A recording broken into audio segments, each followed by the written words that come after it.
Hi friends, welcome to our channel. இன்றைக்கி என்ன பார்க்க போகிறீங்கன்னா, நேற்று ஷார்ட்ஸில் சொன்ன மாதிரி தான் மாங்காய் பச்சடியோட லாங் வீடியோ தான் பார்க்க போகிறீங்க. அதுக்கு முன்னாடி வீடியோக்கு போகிறதுக்கு முன்னாடி என்னோடய சேனலை சப்ஸ்கிரைப் பண்ணாதவங்க சப்ஸ்கிரைப் பண்ணிக்கோங்க. அப்புறம் பெல் பட்டனை ப்ரெஸ் பண்ண மறந்துடாதீங்க. அப்போ தான் நான் போடுற வீடியோ உங்களுக்கு நோட்டிஃபிகேஷனாக வரும். வாங்க சூப்பர் டேஸ்டியான மாங்காய் பச்சடி பார்க்கலாம். இப்போ சம்மர் சீசன் ஆரம்பித்தாச்சு, கூடவே மாங்காய் சீசனும் ஆரம்பித்தாச்சு. அதனால் மாங்காய் வச்சு நம்ம டிஃப்ரெண்ட்டான டிஷ்ஷஸ்லாம் செய்யலாம். அதில் எனக்கு ரொம்ப பிடிச்சது மாங்காய் பச்சடி தான். அடிக்கடி மாங்காய் பச்சடி செஞ்சுடுவேன். 2 நாளைக்கு ஒரு தடவை மாங்காய் பச்சடி செஞ்சுடுவேன். ஸ்வீட் வேறு யாருன்னா சாப்பிட்றாங்களோ இல்லையோ, ஆனால் நான் ரொம்ப விரும்பி சாப்பிடுவேன். கத்தி ரொம்ப ஷார்ப் கம்மியாக இருக்குது, அதனால் ரொம்ப நல்லா ப்ரெஸ் பண்ணி கட் பண்ணுற மாதிரி இருக்குது. நல்லா இந்த மாதிரி பொடியாக கட் பண்ணிக்கோங்க. நான் தோலோடு தான் மாங்காய் பச்சடிக்கு மாங்காய் சேர்ப்பேன். ஒரு சிலர் தோல் சீவிட்டு தோல் இல்லாமல் சேர்ப்பாங்க. நான் தோலோடும் சேர்ப்பேன். அதுக்குள்ளே இருக்கிற அந்த மட்டை இருக்கும் இல்லைங்களா, அதையும் எடுக்காமல் தான் சேர்ப்பேன். அப்போ தான் நல்லா குழஞ்சி ரொம்ப நல்லா குழஞ்சிடாமல் இருக்கும். கொஞ்சம் நல்லா வெந்து எனக்கு அந்த தோலோடு சாப்பிட்றதுக்கு தான் பிடிக்கும். அதனால் நான் தோலோடு தான் சேர்ப்பேன். மாங்காவை நல்லா வாஷ் பண்ணிவிட்டு நம்ம கொஞ்சம் இந்த சைஸில் பொடியாக கட் பண்ணிக்கலாம். ரொம்ப பொடியாக கட் பண்ணிங்கன்னா உங்களுக்கு நல்லா மேஷ் ஆகிடும். அந்த மாதிரி இல்லாமல் கொஞ்சம் நல்லா இந்த மாதிரி ஸ்கொயர் ஷேப்பில் கட் பண்ணிக்கோங்க.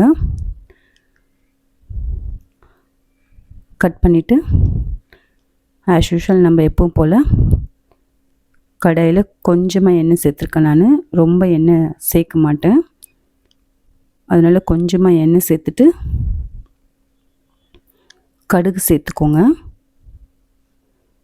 இந்த சைஸ்க்கு கட் பண்ணால் போதும். பாருங்கள், கத்தி ரொம்ப ஷார்ப்பே இல்லை. அதனால் ரொம்ப கஷ்டப்பட்டு மாங்காவை கட் பண்ணி எடுத்தாச்சு. இப்போ கடாயை வச்சு ஒரு சின்ன ஸ்பூனில் 1 ஸ்பூன் எண்ணெய் சேர்த்துக்கோங்க. கடுகு 1 ஸ்பூன் சேர்த்துக்கோங்க. கடுகு நல்லா பொரியட்டும். கடுகு நல்லா பொரிஞ்சதும் நம்ம கட் பண்ணி வச்சுருக்க மாங்காவை சேர்த்துடலாம். நான் 2 மாங்காய் பெரிய மாங்காய் 2 எடுத்திருக்கேன். சேர்த்து கொஞ்சமாக வதக்கி விட்டுக்கோங்க. சும்மா அந்த எண்ணெயில் பரட்டி விட்டுருங்க. நல்லா எண்ணெயில் பரட்டி விட்டுட்டு மிளகாய்த்தூள் கொஞ்சம் அதிகமாக சேர்த்துக்கோங்க. மாங்காய் புளிப்பு இருக்கிறதுனால நமக்கு மிளகாய்த்தூள் கொஞ்சம் நார்மலாக மிளகாய்த்தூள் சேர்க்காம அதிகமாக சேர்த்துக்கோங்க. நான் ஒரு 2 ஸ்பூன் சேர்த்தேன் மிளகாய்த்தூள்.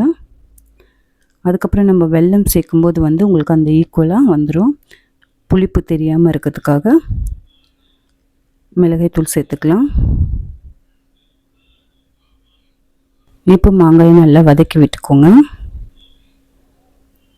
மாங்காய் நல்லா வதக்கி விட்டுட்டு ரொம்ப வதங்கணும்னு இல்லை, சும்மா அந்த எண்ணெயில் ஒன்றோட ஒன்று ஒட்டாமல் இருக்கிற மாதிரி கலந்து விட்டுக்கோங்க. கலந்து விட்டுட்டு இப்போ மிளகாய்த்தூள் சேர்த்துக்கலாம்.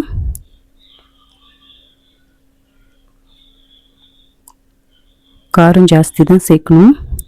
நம்ம மாங்காயோட புளிப்பை பொறுத்து நம்ம காரம் சேர்த்துக்கலாம். புளிப்பு கம்மியாக இருந்ததுன்னா நம்ம காரம் கம்மியாக சேர்த்துக்கலாம். இது ஒட்டு மாங்காய்ன்றதுனால கொஞ்சம் புளிப்பு கம்மியாக தான் இருக்கும். இருந்தாலும் நம்ம 2 ஸ்பூன் மிளகாய்த்தூள் சேர்த்துக்கோங்க. நான் குழம்பு மிளகாய்த்தூள் தான் சேர்த்துருக்கேன். கொஞ்சமாக ஒரு சிட்டிக்கு உப்பு சேர்த்துக்கோங்க. ரொம்ப உப்பு சேர்த்துடக்கூடாது. இந்த டேஸ்ட்டை என்ஹான்ஸ் பண்ணுறதுக்காக நம்ம கொஞ்சமாக உப்பு சேர்த்துக்கிறோம். தண்ணியும் கொஞ்சமாக சேர்த்துக்கோங்க. சேர்த்து நல்லா மூடி போட்டு வச்சுடுங்க. அவ்வளோதான், மாங்காய் பச்சடி ரொம்ப ஈஸி. இது நல்லா வேகட்டும். நல்லா வெந்த பிறகு நம்ம வெல்லம் சேர்த்துடலாம். இந்த 2 மாங்காய் பெரிய மாங்காய்க்கு நான் ஒரு 50 கிராமுக்கு கம்மியாக வெல்லம் சேர்த்துக்கோங்க. உங்களுக்கு எவ்வளோ ஸ்வீட் பிடிக்குமோ அதுக்கேற்ற மாதிரி சேர்த்துக்கோங்க. பாருங்கள், நல்லா வெந்துருச்சு. மிளகாய்த்தூள் வாசனைலாம் போயிட்டு நல்லா வெந்துருச்சு. இப்போ இந்த டைமில் நம்ம வெல்லம் சேர்த்துக்கலாம். வெல்லத்தை நல்லா பொடிச்சு வச்சுக்கோங்க. அதை சேர்த்துக்கோங்க. ஒரு 30 கிராம் வெல்லம் அந்த மாதிரி சேர்த்துக்கோங்க. சேர்த்துட்டு நல்லா கலந்து விட்டுக்கோங்க. இப்போ பாருங்கள், இந்த நம்ம தோலோடு சேர்த்ததுனால உங்களுக்கு தோலோடு நல்லா ரொம்ப குழஞ்சி மேஷ் அப்படியே ஸ்பூனில் அல்வா மாதிரி இல்லாமல் இது தொட்டு சாப்பிட்றதுக்கு நல்லாயிருக்கும். அதனால தான் நான் எப்போவுமே தோலோடு தான் சேர்ப்பேன். சேர்த்துட்டு நல்லா கலந்து விட்டுக்கோங்க. இப்போ கொஞ்சமாக எண்ணெய் சேர்த்துக்கோங்க, ரொம்ப எண்ணெய் சேர்க்க வேண்டாம். கொஞ்சமாக எண்ணெய் சேர்த்து மூடி போட்டு வச்சுருங்க. வெல்லமும் பச்சை வாசனை போகட்டும். இப்போ நல்லா பாருங்கள், வெல்லம் நல்லா பாகு மாதிரி ஆயிடுச்சு. இப்போ சூப்பராக இருக்கும் டேஸ்ட்டு. இந்த எண்ணெயும் சேர்த்து நல்லா கலந்து விட்டுக்கிட்டு இப்போ சூப்பராக இருக்கும். அவ்வளோதான், ரெடி ஆயிடுச்சு. மாங்காய் பச்சடி ரெடி ஆயிடுச்சு. ஆல்ரெடி நீங்களும் செஞ்சுருப்பீங்க. தெரியாதவங்க செஞ்சு பாருங்கள். செஞ்சு பார்த்துட்டு எப்படி இருந்ததுன்னு கமெண்ட்ஸில் சொல்லுங்கள். நீங்கள் எந்த மாதிரி மாங்காய் பச்சடி செய்வீங்கன்னு கமெண்ட்ஸில் சொல்லுங்கள். நான் இப்படி தான் மாங்காய் பச்சடி செய்வேன். நீங்கள் எந்த மெத்தடில் செய்வீங்கன்னு எனக்கு கமெண்ட்ஸில் சொல்லுங்கள். இந்த மாதிரி டிஃப்ரெண்ட்டான வீடியோ பார்க்குறதுக்கு என்னோடய சேனலை சப்ஸ்கிரைப் பண்ணிக்கோங்க. ஆல்ரெடி சப்ஸ்கிரைப் பண்ணி இருக்கிற என்னோட சப்ஸ்கிரைபருக்கும் ரொம்ப நன்றி. என்னோடய சேனலை சப்ஸ்கிரைப் பண்ணிவிட்டு உங்கள் ஃப்ரெண்ட்ஸுங்களுக்கும் ஷேர் பண்ணுங்கள், கமெண்ட்ஸ் பண்ணுங்கள், லைக் பண்ணுங்கள், ஷேர் பண்ணுங்கள். நெக்ஸ்ட் வீடியோவில் நம்ம பார்க்கலாம். Thank you friends. தேங்க்யூ.